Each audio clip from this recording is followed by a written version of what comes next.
जिनके गुणों के गान में वे वर्धमान महान जिन विचरे हमारे ध्यान।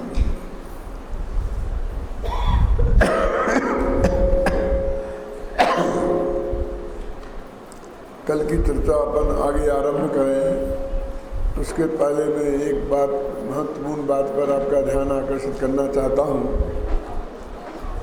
इस सुपर प्रकाशक के मामले में बहुत चर्चा चलती है। साधारण सी बात है कि स्व को जानना निश्चय है और पर को जानना व्यवहार है, और व्यवहार असत्यार्थ है, इसलिए आत्मा पर को नहीं जानता। कुछ लोगों का पक्ष ऐसा है। उन लोगों से मैं कहना चाहता हूँ कि आत्मा में जो अनंत शक्तियाँ हैं वो निश्चय से हैं कि व्यवहार से। आत्मा में जो 47 शक्तियाँ हैं वो निश्चय से हैं कि व्यवहार से हैं। अब वो निश्चय से हैं तो उसमें जो सुपर प्रकाशकत्व शक्ति है वो निश्चय से है कि व्यवहार से है। तो फिर स्व को के साथ पर को जानना निश्चय हो गया ना, एक पॉइंट। दूसरा पॉइंट कि गुरुदेव ने जो शक्तियों की किताब है 700 पेज की, क्या नाम है, आत्म प्रसिद्धि, उसमें कम से कम 500 बार लिखा होगा कि अहीं निर्मल पर्याय ने शामिल करीने बात है ना, कि हाँ निर्मल पर्याय को शामिल करके बात है। तो सिद्ध भगवान में ज्ञान गुण ज्ञान शक्ति की केवल ज्ञान रूप पर्याय से परिणमित हो गया, अब वो बिल्कुल शुद्ध है, वहाँ तो कोई विभाव नहीं रहा। और उनके उस ज्ञान में सारे 6 द्रव्य लोकालोक आ रहा है, तो वो वास्तविक है, वास्तव में आ रहा है कि बस वो आ ही नहीं रहा है, बस ऐसा कहा जाता है। अब इसमें कहते नहीं वो तो झलक रहा है, तो वो आत्मा भी झलक ही रहा है। लोकालोक के लोक में भी आत्मा आ गया ना, है ना, तो वो भी झलक ही रहा है, इसलिए वो भी कोई रास्ता उसमें से निकलता नहीं है। अब ये बात रही कि वो स्व और पर को जानना उसका स्वभाव है। अपन क्या प्रयोजन की अपेक्षा कि हमारा प्रयोजन तो आत्मा को जानना है, क्योंकि पर के जानने से आत्मा का कल्याण नहीं होता। एक जो ये धारा चलती है और लोगों की समझ में आ जाती है कि हाँ प्रयोजन की अपेक्षा तो ये बात ठीक है, लेकिन ये बात सही नहीं है। क्यों नहीं है सही?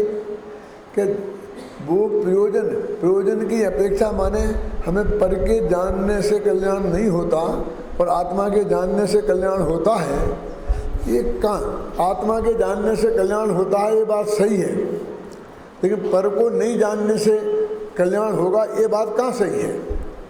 श्रेणी में भी पर का जानना होता है तो केवल ज्ञान होने के बाद भी होता है, और वो का सुपर प्रकाशक स्वभाव है। वो एक समय की पर्याय ऐसी नहीं है कि जिसमें जानना देखना स्व और पर दोनों का एक साथ नहीं होता।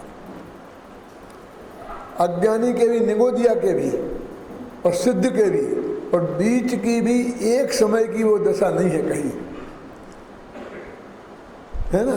स्वाभाषण पूर्वक है ना, पर का भाषण होता है, इसलिए वो बात भी सही नहीं है। अनादिकाल से आत्मा ने अपने को नहीं जाना और पर को जाना, ये जो कथन होता है ये अपेक्षाकृत स्थूल है, क्योंकि आबाल गोपाल को अनुभूति स्वरूप भगवान आत्मा जानने में आ रहा है। अब इस कथन को देखकर हम आत्मा स्व को नहीं जानता है ऐसा मान लेंगे कि जब सम्मदर्शन होगा जब स्व को जानेगा, और कथन तो बहुत मिलेगा ऐसा। क्यों? कथन बहुत मिलेगा ऐसा कि अनादिकाल से सारी दुनिया को जाना, जानने वाले को नहीं जाना, है ना, और इसलिए तुम्हें अनंत संसार में रखड़ रहा है।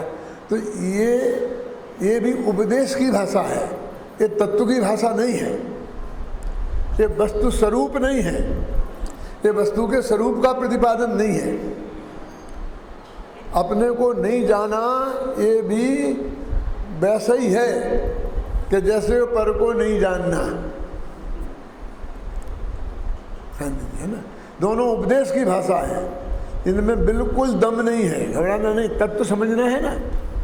तो अनादिकाल से प्रत्येक जीव को अनुभूति स्वरूप भगवान आत्मा आ रहा है। स्वाभाषण पूर्वक ही पर का भाषण होता है।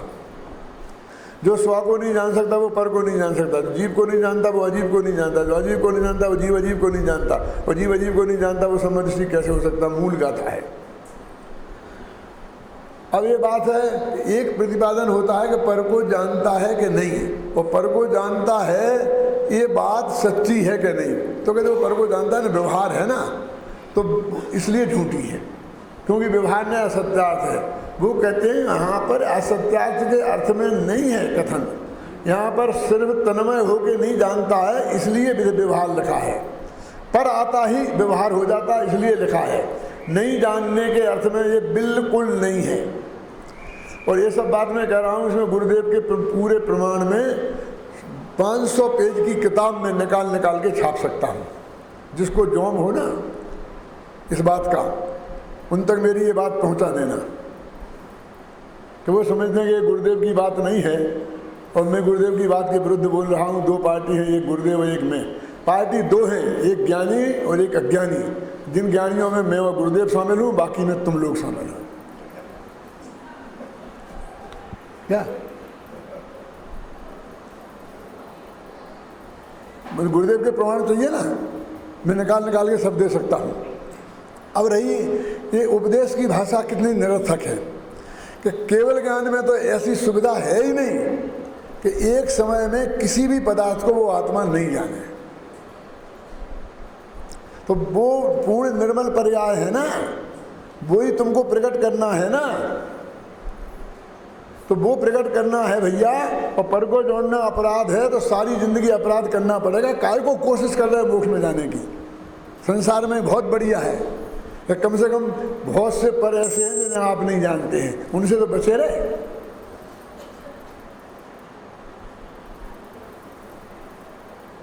क्या? और दूसरी बात कि केवल ज्ञान की तो निपट गई ना।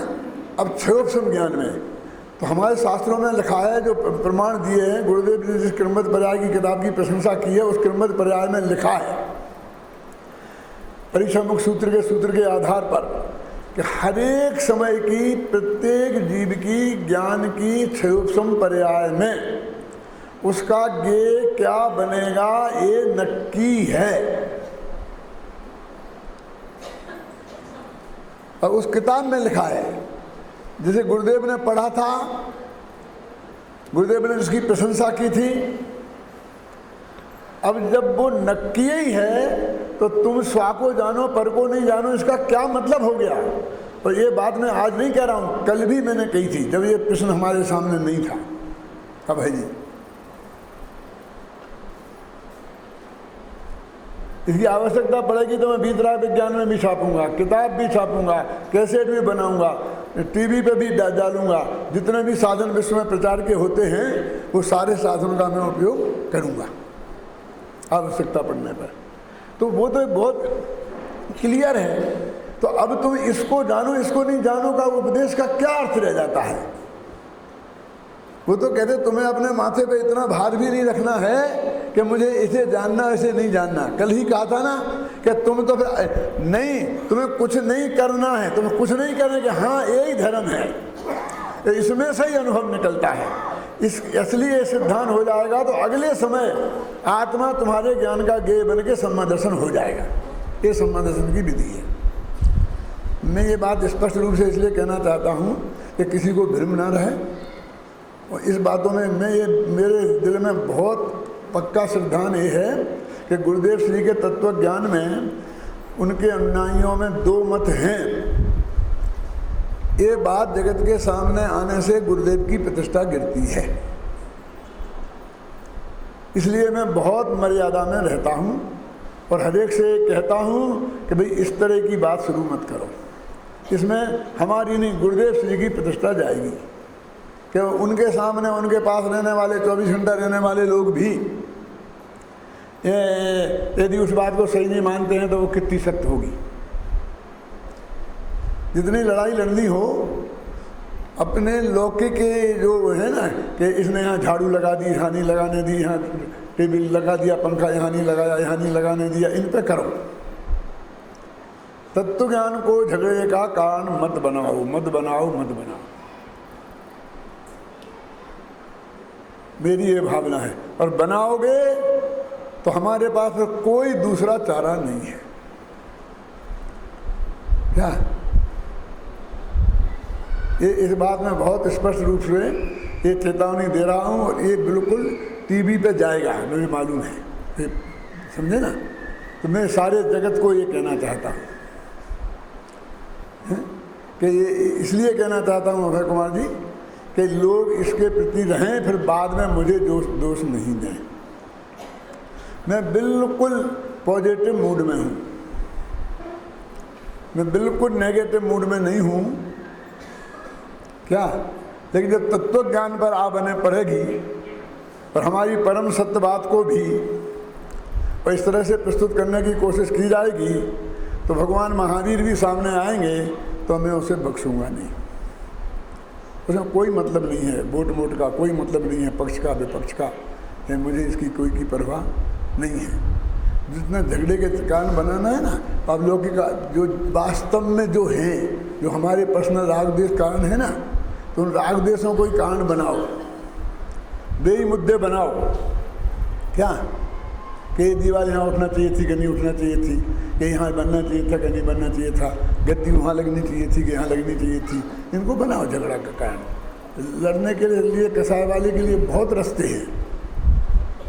तत्व ज्ञान को उसका रास्ता नहीं बनाओ, लोग ना बनाएं, इसके लिए मैं ये कह रहा हूँ। इसके लिए मैं जवाब सवाल देने को तैयार हूँ, इसके लिए नहीं कह रहा हूँ। क्या है? इतनी सी बात है। अभी जो अपना प्रकरण चल रहा है, ये गाथा मुझे आज समाप्त करनी है, क्योंकि जब द्वारा व्याख्यान मेरे होंगे जयपुर शिविर में, वो इससे अगली गाथा पर होंगे। वो गाथा कौन सी होगी? 94 में शुरू होंगे। अब देखिए मैं कहाँ थे थोड़ा आपको बताता हूँ, और उसके आगे इसको बढ़ाता हूँ। आपके पास किताब तो है नहीं, मैं ही पढ़ के बताता हूँ। तो जिस रूप आत्मा के द्वारा परिणमन करना अशक्य है, ऐसे राग देश कहते आत्मा का राग देश के रूप परिणमन होना बिल्कुल अशक्य है, संभव ही नहीं है, ऐसा कह रहा है। देखो, ऐसे राग देश सुख दुख आदि रूप अज्ञानात्मा के द्वारा परिणमित होता हुआ, जिन्हें कहा परिणमन शक्य नहीं, उस रूप परिणमित होता हुआ अज्ञानात्मा परिणमित होता हुआ माने परिणमित होना मानता हुआ। परिणमित तो हो ही नहीं सकता, वो तो अशक्य है। अब होता हुआ लिखा ना, तो होना मानता हुआ, और ज्ञान का अज्ञानत्व तो प्रकट करता हुआ कि मेरा ज्ञान स्वभाव है और वो इस अज्ञान रूप में परिणमित हो रहा है। स्वयं अज्ञान रूप होता हुआ यह मैं रागी हूँ, यह राग मैं करता हूँ इत्यादि विधि से रागादि कर्म का कर्ता आत्मा प्रतिभासित होता है अज्ञान अवस्था में। यहाँ अपन खड़े हैं, यहाँ तक कल आ गए थे अपन। आप क्या समझते हैं? इतने हुआ लगाए हैं, ये ऐसे ही लग गए होंगे, इनमें पसीना निकल जाता है। अरे कुमार जी, क्या ये जो अपना समय सार अनुशीलन लिखा है ना, तो विरोधी अविरोधी पक्ष के विपक्ष के कितने लोग विरोध में थे, कितने लोगों ने विरोध किया, और दिन रात तो नया चश्मा लगा करके इसमें गलतियां खोजने की कोशिश की, लेकिन आज तक माई का लाल एक गलती, एक कोमा फुल स्टॉप की निकाल नहीं सका, क्योंकि उस पर इतनी मेहनत की गई है पहले से, है ना। अब एक पेज लिखोगे ना, उसमें 20 गलतियां निकलती हैं। आपके जो पत्र आते हैं ना, उनकी प्रूफ मैं करूँ ना, एक एक पत्र में 20-20 गलतियां निकलेंगी। एक चिट्ठी लिखना तो आता नहीं है शुद्ध, है? हाँ, छपे में और अहम में पड़ गया इतना कि मैं। तो किंतु अब आज ये शुरू करना है। किंतु जब यह आत्मा ज्ञान के कारण उन राग देश और सुख दुख आदि का और उनके अनुभव का परस्पर अंतर जान लेता है, तब वे एक नहीं हैं अपितु भिन्न भिन्न हैं।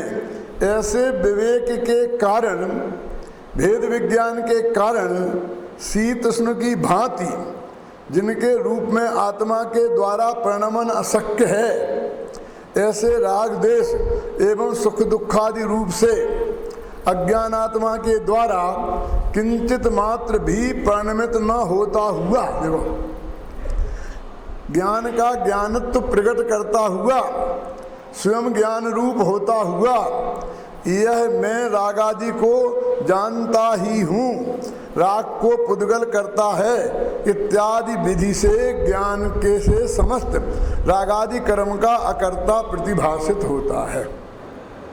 क्या ये मैं नहीं बोल रहा हूँ, ये अमृतचंद की टीका का अर्थ है।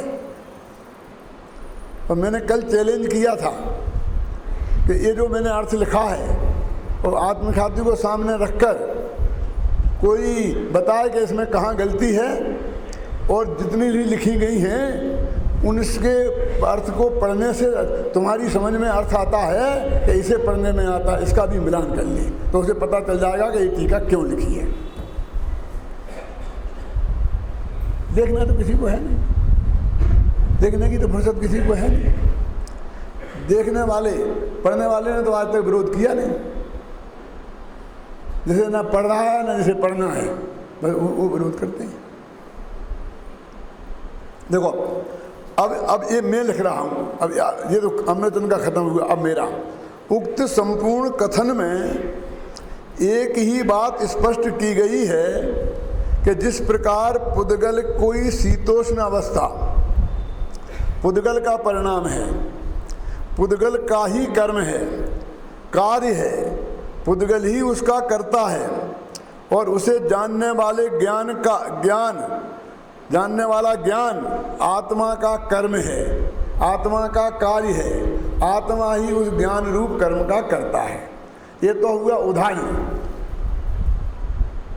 सिद्धांत नहीं है। सिद्धांत क्या है? ठीक उसी प्रकार राग देश आदि भाव भी पुद्गल के परिणाम हैं और पुद्गल के कर्म हैं, पुद्गल के कार्य हैं, और पुद्गल ही उनका करता है, और उन्हें जानने वाला ज्ञान आत्मा का कर्म है, कार्य है, और आत्मा ही उस ज्ञान रूप कर्म का करता है।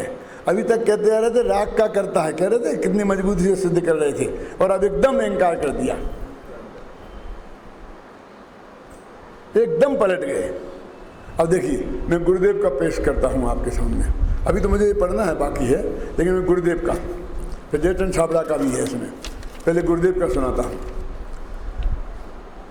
उक्त संदर्भ में स्वामी जी का स्पष्टीकरण इस प्रकार है। पहले 91वीं गाथा में राग देशादि भावों का कर्ता अज्ञान भाव से आत्मा है ऐसा कहा था, और यहाँ उन्हीं परिणामों को जड़ में डाल दिया है, क्योंकि यहाँ विभाव को स्वभाव से भिन्न करना है। उन्हीं को जिनका कर्ता कहा था और असिद्ध भाव कहा था, चैतन्य की परिणति कहा था, अब उन्हीं को यहाँ जड़ में डाल दिया है। राग जड़ है, वहाँ कह देना आत्मा कहा था, यहाँ जड़ में डाल दिया है। गुरुदेव जी कहा था कि मैं ये कह रहा है। और इसमें देखो ऐसा नहीं है पोल पट्टी जैसा कि कहाँ कहा कैसे कहा, ये नीचे लिखा है कि ये बात कहाँ कही है गुरुदेव ने, तो प्रवचन रत्नाकर हिंदी भाग 4 पृष्ठ 20 पर है, ताकि अभी उठा के देख लीजिए।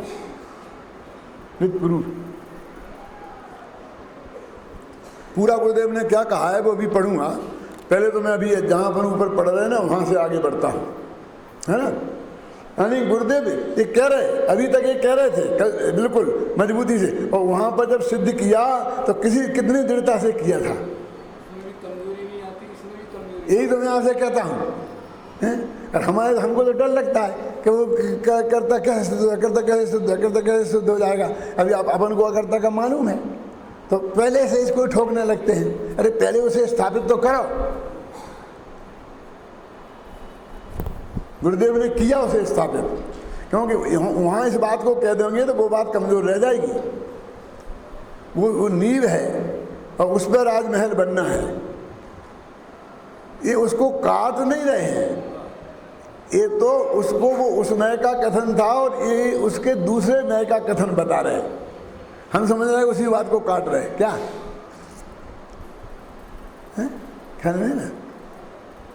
देखो कहाँ पढ़ रहे थे।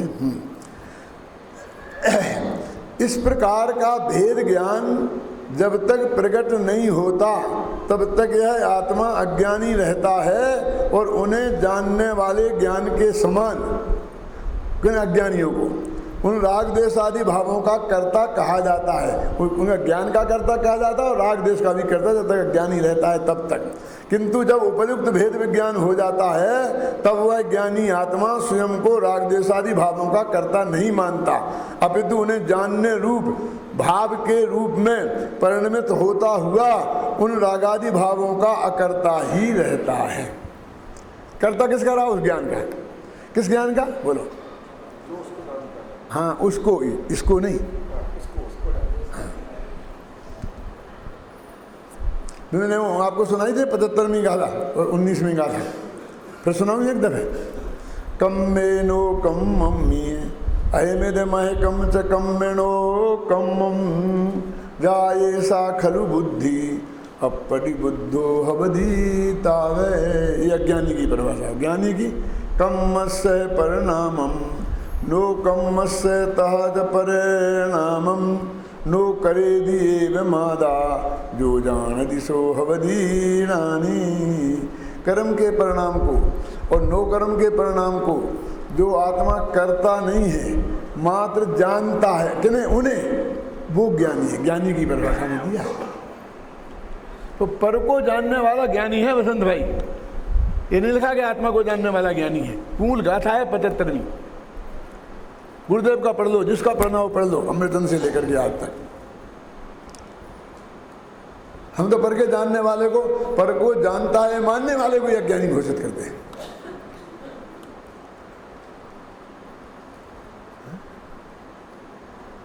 साहब तो पर को जानने का बहुत रस है कि रस है कि रस की बात है कि स्वरूप के प्रतिपादन की बात है।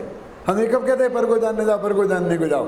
हम भी तो यही कहते हैं कि सारी दुनिया उपदेश की भाषा में बहुत जाना, अब अपने को जानो, उसी में दम जाओ। पर हजारों दफे लिखा होगा।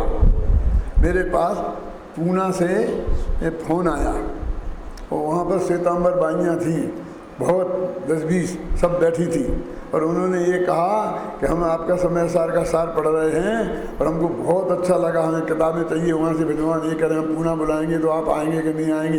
नहीं, क्यों नहीं आएंगे, अवश्य आएंगे। हमको आपका वो बहुत अच्छा लगता है कि इसमें ही जम जाओ, इसमें ही गम जाओ। कितनी दफ़े आता है, जितनी दफ़े हमको बहुत अच्छा लगता है। क्या? हाँ, कितनी दफ़े बोलिए। मैं तो मेरे से जितने भी आते हैं ना कि साहब मेरा हस्ताक्षर दे दो, हस्ताक्षर दे दो, उनके अभी 1000 से ज़्यादा मैंने लोगों की कापियों में यही लिख के दिया होगा, स्वयं को जानो, पहचानो, स्वयं में ही जम जाओ, स्वयं में ही रम जाओ, सुखी होने का एकमात्र यही उपाय है। सबके में लिखा हुआ है। क्यों? ये कहाँ पर के जानने का उपदेश दे रहे हैं? लेकिन भाई ये उपदेश की भाषा है, ऐसा है ही नहीं। तुम, मैं तो ये कहता हूँ कि वो जो दोनों जानते हैं वो तो अलग कर दूं। अब जिसमें एक को मुख्य करते हैं ना, एक को गौण, तो इसलिए तो कहते हैं स्वा को जाना, पर को नहीं जाना, पर को जाना। ये तो मुख्य गौण की अपेक्षा ही रह गया ना। प्रमाण की अपेक्षा तो दोनों को जानता है। अब ये गौण रह गया मुख्य गौण की, तो उसे गौण किया और उसे मुख्य किया। नए चक्र में मैंने लिखा है ना, गौण का मतलब चुप्पी, कुछ मत बोलो उस बारे में, बोलोगे तो गौण नहीं होगा। उसके बारे में कुछ मत कहो, है ना। ये ऐसे गौण का अर्थ है, माने ना उसका प्रतिपादन करो और ना निषेध करो, इसका नाम चुप रहो है। तुम तो पर को नहीं जानता, पर को नहीं जानता, पर को नहीं जानता, गौण क्या कर रहे तुम? अब जो हम कह रहे हैं कि स्वा को मुख्य किया और पर को गौण किया, जो ऐसी पोजीशन है जहाँ पर, तो वो ये कह रहा है कि भैया ये ज्ञान की पर्याय में तो नक्की है, गौण करने वाला कथन में गौण कर सकते हैं हम। क्या ज्ञान की पर्याय में क्या नक्की है कि दोनों एक साथ जानने में आएंगे और कौन मुख्य होगा कौन गौण होगा, इतना क्लियर नक्की है। इसे कहते हैं कौन ज्ञान की कौन सी पर्याय बनेगी, ये अनादिकाल से नक्की है। तेरे माथे पे इतना भार भी हमें नहीं छोड़ना है। अंतिम तो उपदेश की भाषा भी यही है, ये भी तो उपदेश ही है ना, लेकिन ये अंतिम उपदेश है, बस खत्म। अब बीच में तो बहुत आएंगे, गंदे पानी में मत उलझो, आओ भैया संस्था संभालो, यहाँ आके रहो, यहाँ का पानी भी बहुत अच्छा है, आबहवा अच्छी है, वहाँ पे जाओगे तो वहाँ इतनी गर्मी है, यहाँ गर्मी भी कम है। क्यों क्यों बहुत बातें तो बहुत होंगी, तो इन सब में मिथ्यात्व हो जाएगा। लेकिन मूल बात तो यही है। क्यों क्या तो पर को, इसलिए उपदेश की भाषा में भी जो पर को नहीं जानो और स्व को जानो है, वो भी सत्य के आधार पर नहीं है, वस्तु तत्व नहीं है। तत्व व्यवस्था अलग है और उपदेश अलग है। क्यों एक मिलके दो होते हैं, ये तत्व है। और भैया एक के दो हों ये हमें नहीं पोसाता है, हमारे धंधे में तो एक के 10 होते हैं, वो पोसाता है। इसलिए कपास खरीद के हम सीधा कपास नहीं बेचते हैं, फिर उसके बढ़िया परम सुख का धोती जोड़ा बना के बेचते हैं, तो एक के 10 होते हैं। क्या समझ में आया है? कपड़े में होते होंगे, पानी में नहीं होते। ये मुफ्त का पानी तुम 10 रुपये में बोतल खरीदते कि नहीं खरीदते? एक बोतल पानी वहीं मुफ्त में मिलता है कि नहीं मिलता है? क्यों? और वहीं 10 रुपये में मिलता है उसी दुकान पे। वो कहता है भाई साहब मुफ्त का पी लो, कि नहीं मुझे 10 रुपये का दे। उसमें क्या माल लगा 10 रुपये का? क्या हमने से छाना है, छन्ना लगा, तो छन्ना तो तेरे ही पास रह गया। छन्ना इस पानी में आया है क्या? तूने इस पानी का थोड़ा माल और निकाल लिया है। माल अरे कूड़ा करकट, अरे माल जीवाणु निकाल लिए। जीव माल है ना। भगवान आत्मा, कितने भगवान आत्माओं को निकाल लिया उसमें से। क्यों? और बिल्कुल अजीब करके दिया। अब वो प्योर परद्रुत है। देखो और सर, अब पंडित जयचंद जी छाबड़ा क्या कहते हैं सुन लो, सबका पढ़ के सुना देता हूँ। लोगों को भ्रम है ना पंडित जयचंद जी का रह जाएगा, कुछ नहीं रहेगा। अब उस समय साल में नहीं, क्योंकि फिर वो 5 भाग लिखना पड़ते इसमें है ना। उसमें बगल में ये रखो, बगल में ये रखो, ये भी रखी है, ये भी रखी, उसमें भी यही डाल देते भाई साहब। तो फिर ये अलग क्यों लिखने की पड़ती? फिर तो ये डबल हो जाता। हाँ सुनो, राग देश सुख दुखादि अवस्था पुद्गल कर्म के उदय का स्वाद है। वो जो फर्क डालते हैं वो उस पुद्गल अवस्था को नहीं, उस स्वाद को। इसलिए वह शीत उष्णता की भांति पुद्गल कर्म से अभिन्न है और आत्मा से अत्यंत भिन्न है। अज्ञान के कारण आत्मा को उसका भेद विज्ञान न होने से वह यह जानता है कि यह स्वाद मेरा ही है। अब क्या कह रहे, स्वाद तेरा नहीं है, पुद्गल का।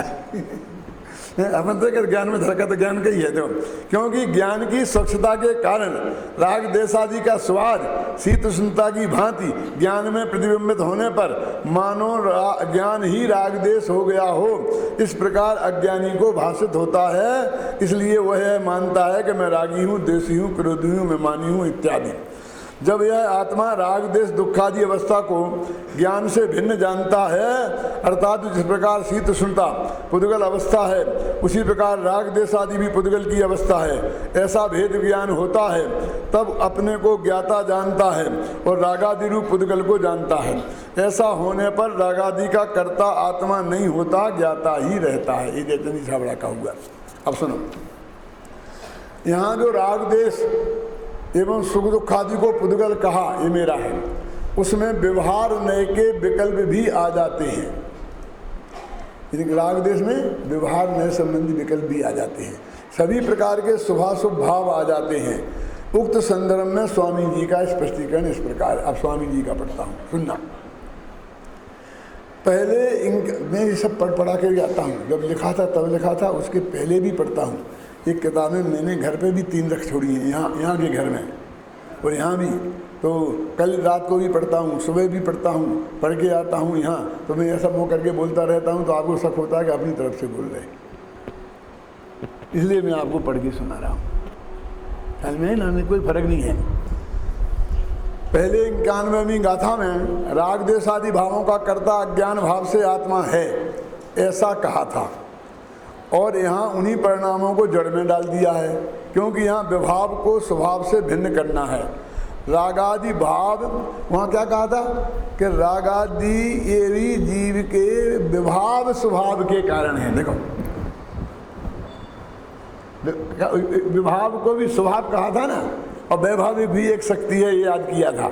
और यहाँ कहते हैं उस स्वभाव से इस विभाव को दूर करना है। रागादि भाव जीव के स्वभाव नहीं है और परस के संग से यानी पुद्गल के निमित्त से उत्पन्न हुए हैं। इस कारण वे पुद्गल के परिणाम हैं, ऐसा कहा है। देखो यहाँ जहाँ जो शुद्ध निश्चय को बताना है, वहाँ एक द्रव्य का कर्ता दूसरे द्रव्य को बता रहे हैं। यानी पुद्गल के परिणाम रागादि को कह रहे, तो वो निश्चय की बात कर रहे हैं। और वहाँ पर एक है, गुरुदेव कहते क्यों कर रहे हैं ऐसा? इसे कर रहे हैं क्योंकि हमें उनसे भिन्न आत्मा बताना है। अब कहीं ना कहीं किसी ना किसी खाते में तो डालना पड़ेंगे, किसी ना किसी खाते में तो डालना पड़ेंगे ना। भगवान आत्मा शुद्ध चैतन्यमय प्रभु आनंद का नाथ है। उसके द्रव्य गुण में तो राग है ही नहीं, परंतु पर्याय में जो राग है उसे यहाँ पुद्गल के परिणाम में सम्मिलित किया है। अब क्या, जीव की पर्याय में जो राग है उसे पुद्गल के परिणाम में शामिल किया है। निमित्त के अधीन होने से जो दया दान वृत्त काम क्रोध आदि के स्वभाव भाव होते हैं, वे पुद्गल के परिणाम हैं। वे पुद्गल से अभिन्न हैं और भगवान आत्मा से अत्यंत भिन्न हैं। अब पुद्गल से अभिन्न हैं, इसलिए तुम बहस करो तो अब यार हम हार जाएंगे। क्यों कि पुद्गल में रूप रसगंध स्पर्श है, ये होते ही नहीं, ये तो चिद विकार है। लेकिन हम कहते हैं तो हमारी बहस का मुद्दा ही नहीं है। हम तो ये कहते हैं आत्मा से अत्यंत भिन्न है। क्योंकि भिन्न करना है ना, तो भिन्न जानना पड़ेगा कि नहीं। देखो ये अदर समझना, ये बुखार है और मेरे शरीर में हो गया है, तो अब बुखार उतारना है। तो ये शरीर से भिन्न माने, इसलिए क्या भिन्न माने, जबकि रोम रोम में बुखार है। एक भी आत्मा का शरीर का प्रत्येक परमाणु ऐसा नहीं है जिसमें बुखार न गर्मी नहीं हो। अब कहते हैं कि यदि भिन्न नहीं माने तो तुम उतारने की सोच ही नहीं सकते, क्योंकि उसे तुम नाश करोगे तो शरीर ही नष्ट हो जाएगा। तो हम स्वीकार नहीं है। यदि आत्मा में राग मान लेंगे तो राग को नाश करेंगे तो आत्मा ही नष्ट हो जाएगा। तो कौन चाहेगा भले ही राग बना रहे, लेकिन हमें आप नहीं मान कि तुम ऑपरेशन करेंगे कैंसर का तो तुम मर जाओगे, क्या हमें भैया कैंसर बने रहेंगे, जितने दिन जिए कैंसर के साथ जी लेंगे, कि तकलीफ बहुत होगी कि होगी, लेकिन हमें तो कहेंगे नहीं कैंसर निकल जाएगा और तुम बिल्कुल पूरे जिंदा रहोगे, तो ही आदमी तैयार होता है। तो राग का कैंसर को निकालना है तो भिन्न बताएंगे नहीं अत्यंत कि ये निकल जाएगा और तुम बिल्कुल सेफ रहोगे। और सेफ ही नहीं, सेफ का बाप माने अनंत सुखी और हो जाओगे। सुरक्षित तो हो ही, सुखी और हो जाओगे। ख्याल में है ना। शीत उष्ण की तरह पुण्य पाप के भाव को यहाँ पुद्गल में ही सम्मिलित किया है। गुरुदेव की पढ़ रहा हूँ ये सब। शीत उष्ण परमाणु की अवस्था है और राग देश जीव की पर्याय है। तथापि यहाँ उसे अचेतन कहकर पुद्गल का परिणाम कहा है। कितना खसाब साफ लिख रहे हो। अचेतन तो है किंतु उसमें स्पर्श गंध वर्ण नहीं है। जड़ कर्म की अवस्था में स्पर्श रस गंध वर्ण है तथा इन रागादि में स्पर्श रस गंध वर्ण नहीं है, परंतु रागादि की पर्याय में ज्ञान का अंश नहीं है, इसलिए उसे अचेतन कहकर पुद्गल का परिणाम कहा है। एक गुरुदेव खड़ा अब मेरा लगा। इस प्रकार इन गाथाओं में मात्र यही कहा गया है कि रागादि भाव भी पुद्गल के परिणाम हैं और उनका कर्ता अज्ञानी आत्मा को तो कदाचित कह भी सकते हैं, को तो कदाचित कह भी सकते हैं। कदाचित माने क्या? कदाचित माने, कदाचित माने कभी कभी नहीं, किसी अपेक्षा। पर ज्ञानी आत्मा को उनका कर्ता कदापि नहीं है, वह उनको ज्ञाता, उनका ज्ञाता दृष्टा ही है। ये गाथा में ये स्थापित किया गया है, ये उनका ज्ञाता दृष्टा ही है। अभी एक गाथा में समय सार की बात नहीं है जी, कि आत्मा पर को जानता है, समय सार की बात नहीं है। प्रवचन सार की होगी कि यहाँ की होगी, वहाँ की होगी, कहाँ बात है? प्रवचन सार समय सार में है कि नहीं है? बहुत स्पष्ट शब्द में टोडरमल जी ने वो भक्ति का उदाहरण दिया ना, पंचास्तिका का, अभय कुमार जी, कि यम भक्ति क्या है बोलो? यम अज्ञानिनोपि भवति तीव्र राग द्वेष निवारणार्थम ज्ञानिनो भवति। और अज्ञानियों के होती है ज़्यादा, ज्ञानियों के कभी तीव्र राग द्वेष के निषेध के लिए और अस्थान में राग के निषेध के लिए ज्ञानियों के भी वहाँ लिखा है कदाचित होती है, और कहीं उसका अर्थ क्वचित किया है, और मूल में देखा तो शायद क्वचित है। तो अर्थ उन्होंने कहीं क्वचित किया है, उन्होंने कहीं कदाचित किया है। तो क्या कहें, क्या मैंने कहा कि इसका अर्थ क्या करें, कि किसी अपेक्षा क्या करें करें। तो मैंने उसे डिक्शनरी देखी, 10 डिक्शनरी देखी। मोक्ष मार्ग प्रकाशक का साल लिखा ना परमात्म, कि उसके देखने के लिए, तो उन सब में ये लिखा था कि कभी कभी होती है। इसका मतलब ज्ञान भक्ति सदा नहीं होती, भक्ति निरंतरता की चीज़ नहीं है, भक्ति रोजाना की चीज़ नहीं है, भक्ति रोजाना का अनिवार्य कार्य नहीं है। शुभ राग भी कोई राग भी कोई अनिवार्य होता है?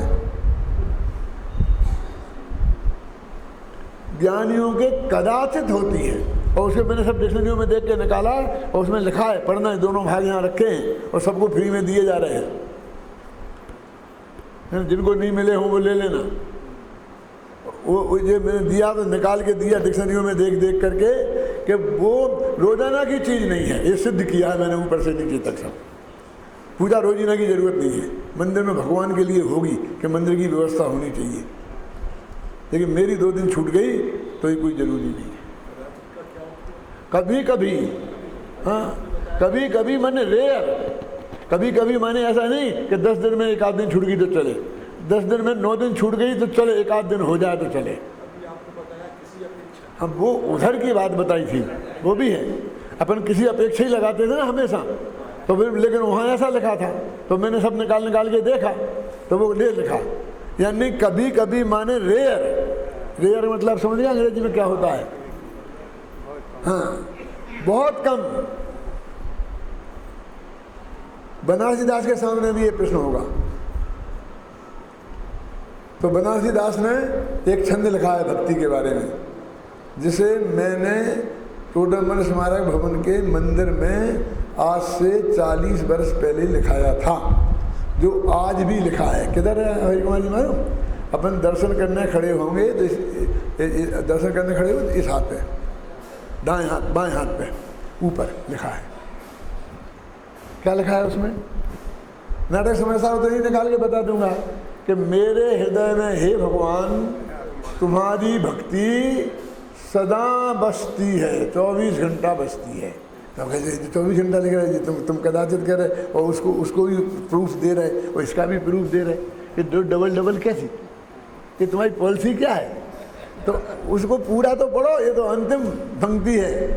लिखा कभी वो भक्ति मैं आपकी बात सुनता हूँ, उस रूप प्रवृत्ति है, कभी पढ़ता हूँ, कभी लिखता हूँ, कभी लोगों को पढ़ाता हूँ, कभी मैं सोता हूँ क्योंकि सुबह 4 बजे उठ के पढ़ना है। यानी मेरे 24 घंटों में जो क्रिया हो रही है, निकाल उन्हें निकाल के दो भाई, मेरे को क्यों देते हो? हैं जो क्रिया होती है मेरी, वो सारी क्रिया अरहंत भगवान की भक्ति की है। क्योंकि जैसे कल जिसकी परीक्षा है, वो आदमी यदि खाना नहीं खाता है तो पढ़ाई के लिए, खाना खाता है तो पढ़ाई के लिए, चाय पीता है तो पढ़ाई के लिए, आधा खाना खाता है तो पढ़ाई के लिए, और सोता है तो पढ़ाई के लिए, और पढ़ता है तो पढ़ाई के लिए। इसलिए उसकी सारी क्रिया पढ़ाई के लिए है। तो पढ़ने वाले 24 घंटे थोड़ी पढ़ते रहते हैं। क्यों? क्योंकि नहीं सोऊंगा तो सुबह पेपर बिगड़ जाएगा। समझ गए ना? देखो क्या निकल गया, कौन सा छंद है। देखो, कब हूँ सुमति हो, कुमति को विनाश करे कौन? वो भक्ति मेरी सुमति बन के और कुमति का नाश करती है, ये भगवान की भक्ति है। मैं यानी सुमति को पैदा करता हूँ, कुमति का हटाता हूँ, तो भगवान की भक्ति है। कब हूँ विमल ज्योति अंतर जगती है, अंदर में विमल ज्योति जगती है, वो भी भगवान की भक्ति। मैं आत्मा का ध्यान करता हूँ, भगवान वैसे दृष्टि हटाता हूँ, उनको देखता भी नहीं हूँ, उनकी बात भी नहीं कहता हूँ, उनको देखने को हे प्ररूपित करता हूँ, ये मेरी भगवान की भक्ति है। कोई पूजा मत करो, ये जो मैं कहता हूँ ये भगवान की भक्ति है मेरी। क्योंकि वे करने से कुछ नहीं देंगे, ये बताता हूँ। देखो, कब हूँ दया हुए चित्त को कर दयालु रूप, मेरे चित्त में जो दया का भाव उत्पन्न होता है, क्या ये घास में जीव है, देखो नहीं करो, ये आलू में अनंत जीव है, तो ये मेरे भगवान की भक्ति है। क्योंकि उनकी बात पे विश्वास किया ना, किसने देखे आलू में आनंद जीव है कि नहीं, हम मुफ्त में तुम्हें आलू छुड़वा दिए, हमारा तो मज़ा ही खत्म हो गया। क्योंकि आलू तो सागों का राजा था। मेरे राजा को खाते हो, प्रजा को क्यों नहीं खाते? क्यों? वो ये कहते हैं कि मैं आलू नहीं खाता हूँ, ये भगवान की भक्ति है मेरी।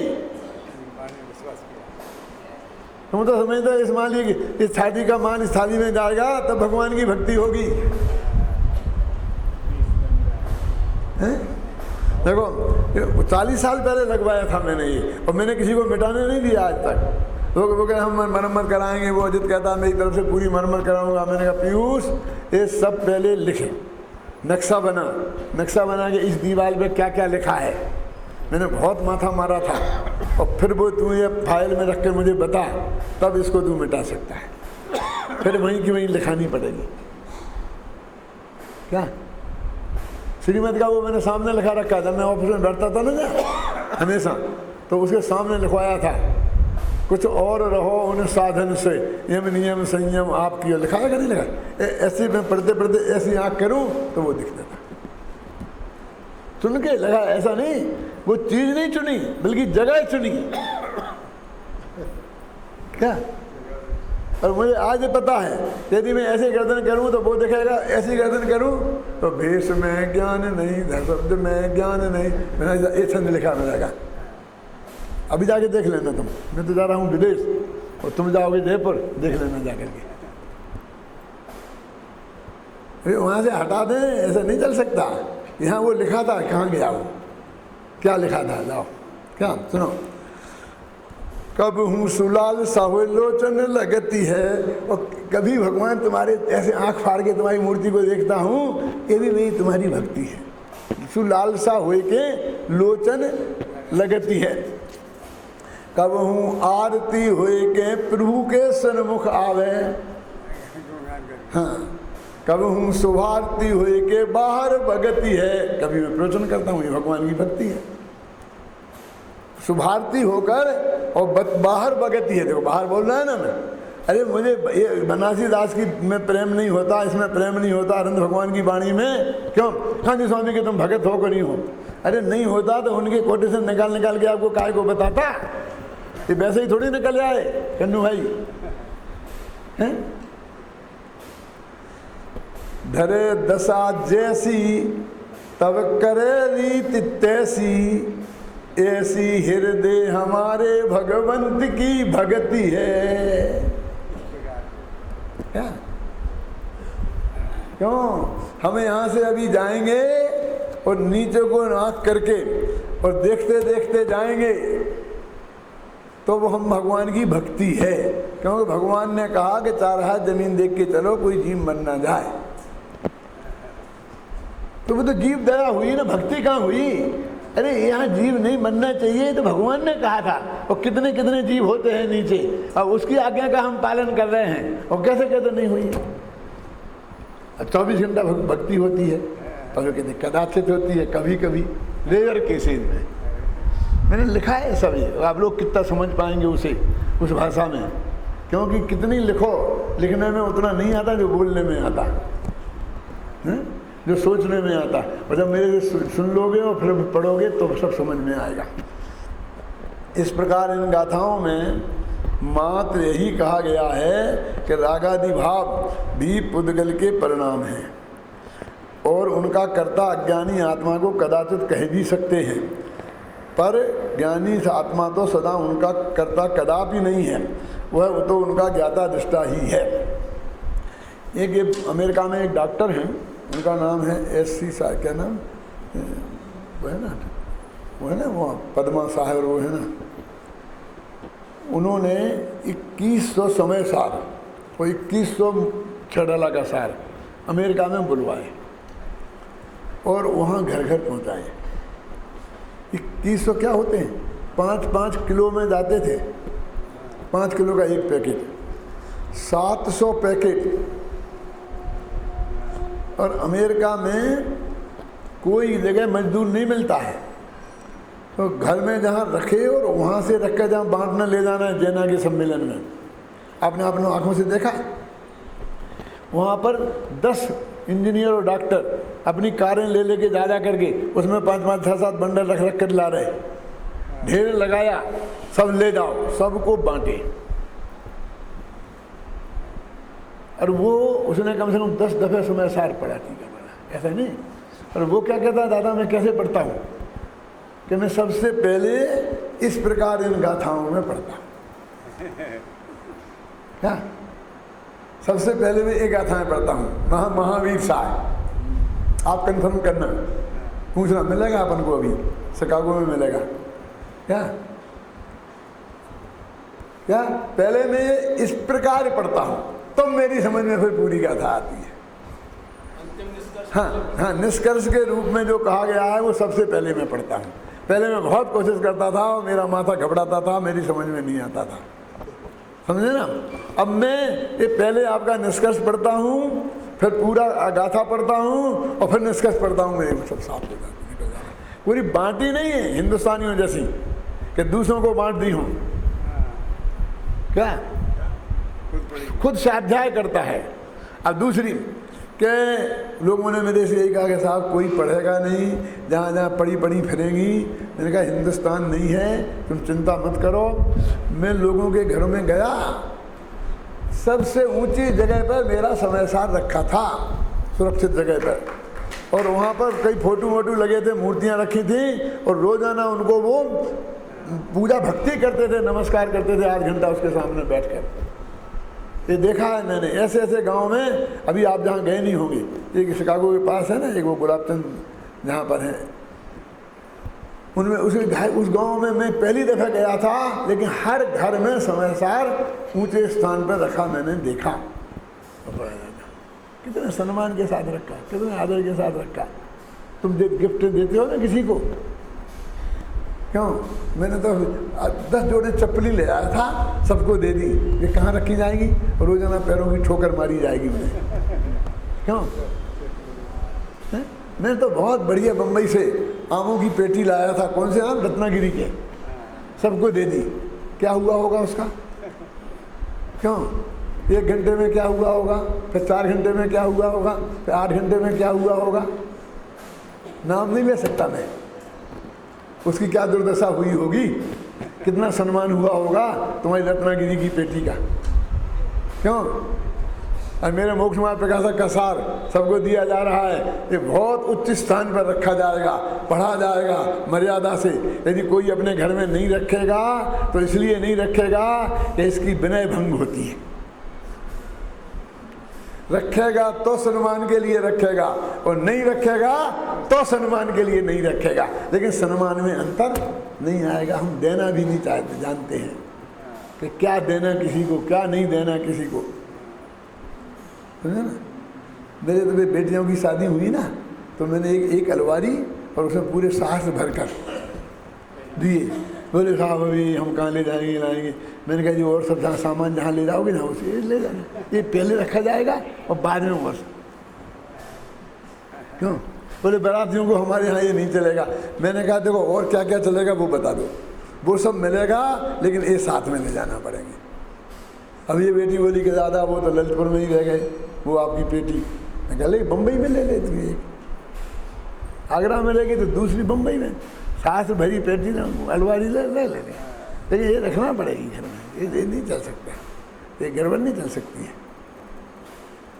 क्या सबको मैंने जैनेन्द्र कोश मालूम 800 रुपये में आते हैं, वो जैनेन्द्र कोश मंगवा के दिए कि हर एक के दे, तुम्हारे लोगों तुम विद्वान हो, विद्वान बनना है तो ये तो इसके बिना तो काम ही नहीं चलेगा, क्योंकि डिक्शनरी है वो। तो जब कोई चीज़ देखनी होगी तो देखो, सबको दे दो, रखो पढ़ो।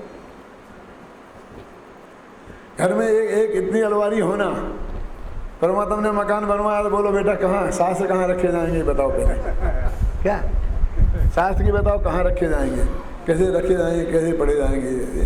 ये भगवान की भक्ति है, भगवान की वाणी है ना, तो उसके प्रति हमारे हृदय में जो सम्मान है, घर में से भगवान को निकालना चाहते हो, उसकी वाणी को निकालना चाहते हो, ये संभव नहीं है, बिल्कुल नहीं होना चाहिए। वास्तव में आत्म कल्याण का मार्ग नहीं है ये। जैन दर्शन हमें आत्म कल्याण के लिए मिला है, पर कल्याण तो हो जाए तो ठीक है और नहीं हो तो फिर मूल गाथा है आदिहिदम का दब्बो पर हिदाद तू क्या है सुट्ठू का तब्यम। बोलो गाथा, जो सत्य हो। हाँ बोलो बोलो, खड़े हो गए बोलो गाथा जरा जोर से।